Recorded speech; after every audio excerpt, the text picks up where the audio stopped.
దమ్మపేట మండలంలో పర్యటించిన స్థానిక శాసనసభ్యులు జారి ఆదినారాయణ ముష్టిబండ గ్రామంలో వివిధ అనారోగ్య సమస్యలతో బాధపడుతూ ప్రైవేట్ ఆసుపత్రులలో ట్రీట్మెంట్ పొంది ఇంటి వద్ద విశ్రాంతి తీసుకుంటున్న నీరకొండ సుబ్బారావు, నందమూరి రాంబాబుని పరామర్శించి ప్రస్తుత ఆరోగ్య వివరాలు తెలుసుకున్నారు.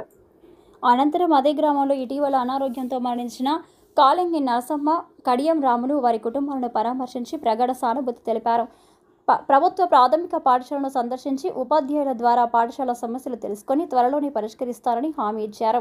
వడ్లగూడెం గ్రామంలో నల్లూరి రాములు దశదిన కార్యక్రమంలో పాల్గొని వారి చిత్రపటానికి పుష్పాంజలి ఘటించి కుటుంబ సభ్యులను పరామర్శించిన ప్రగాఢ సానుభూతి తెలిపారు.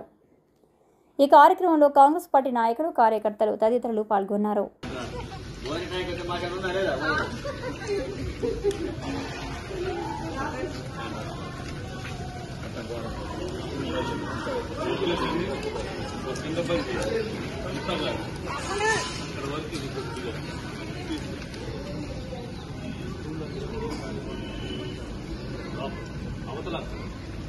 అవతల మామూలు ఉంటే తీసుకుపోతే పిల్లలు ఆడిస్తారు, బురద కాకుండా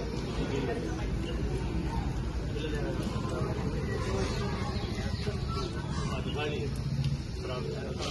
మొత్తం ఇది అక్కడి నుంచి కావాలి మన కాదు స్కూల్ బిల్డింగ్ గోడ కానీ మొత్తం ఇది మొత్తం